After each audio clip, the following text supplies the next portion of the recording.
एक बार एक बड़े से हॉल में बहुत सारे लोग बैठे थे। वहाँ पे दुनिया का एक बहुत बड़ा स्पीकर आने वाला था और सब लोग उनकी बातें सुनने के लिए वहाँ पे आए थे।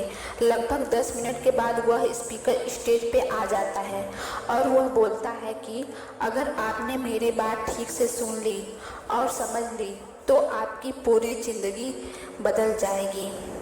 उसके बाद वह अपनी जेब से एक बिल्कुल नया चमकता हुआ 500 रुपये का नोट निकालता है और उसको ऊपर करके सबसे पूछता है कि ये नोट आप में से किसको चाहिए।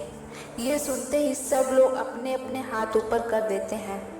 वह स्पीकर बोलता है कि ये नोट मैं आप में से किसी एक को दूंगा, लेकिन इसके लिए थोड़ा वेट करना होगा।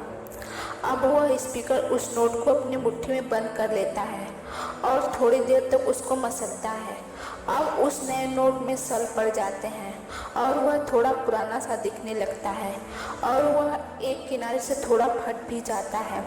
इसके बाद वह फिर से उस नोट को ऊपर करके पूछता है, अब ये 500 का नोट किसको चाहिए। इस बार भी सभी लोग अपने हाथ ऊपर कर देते हैं। तब स्पीकर ने उस नोट को ज़मीन पर गिरा दिया और उस नोट पर 3 से 4 बार पैर रख दिया। इससे नोट और भी पुराना हो गया और उस पर थोड़ी मिट्टी भी लग गई। फिर उन्होंने उस नोट को ऊपर किया और पूछा कि अब बताओ इस नोट को आप में से कौन लेना चाहता है। और इस बार फिर सब के सब ने अपने हाथ ऊपर कर दिए। स्पीकर अब नोट को फिर से नीचे ज़मीन पे गिरा देता है और उसके ऊपर कूद कूद कर उसको दोनों पैरों से रगड़ देता है और उसके ऊपर चाय भी गिरा देता है। अब नोट इतना गंदा हो जाता है कि उसको पहचानना भी मुश्किल होता है। कोई भी उस नोट को देखता तो यही बोलता, अब ये सिर्फ एक गंदा कागज़ का टुकड़ा है, अब यह बेकार है, इस दुनिया में इसकी कोई वैल्यू नहीं। स्पीकर ने एक बार फिर से उस नोट को उठाया और ऊपर करके पूछा, अब इस नोट को कौन लेना चाहता है। और इस बार भी सबके सब ने अपने हाथ ऊपर कर दिए। कितना भी गंदा पुराना मिट्टी में सना हुआ चाय का दाग लगा हुआ, लेकिन अभी भी वह 500 रुपये का नोट ही था। जिंदगी में कई बार बड़े बड़े झटके देती है।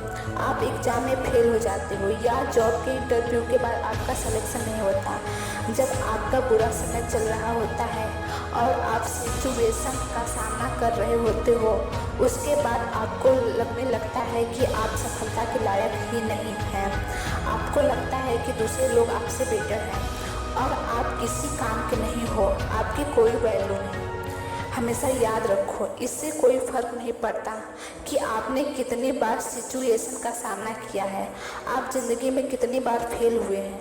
आपकी वैल्यू हमेशा वही रहेगी जो पहले थी। आपके पास कुछ खास है जो दूसरों के पास नहीं है और कोई ये आपसे छीन नहीं सकता। अब तक सक्सेस नहीं मिलने से आपकी वैल्यू कम नहीं हुई है। आप अभी भी अपने बारे में कितना भी लो फील कर रहे हो, उससे कोई फ़र्क नहीं पड़ता। जो लोग आपको अच्छे से समझते हैं वो लोग आपके वैल्यू को उतना ही मानेंगे जितना पहले मानते थे। अपने वैल्यू को समझो और कुछ बड़ा करके दिखाओ।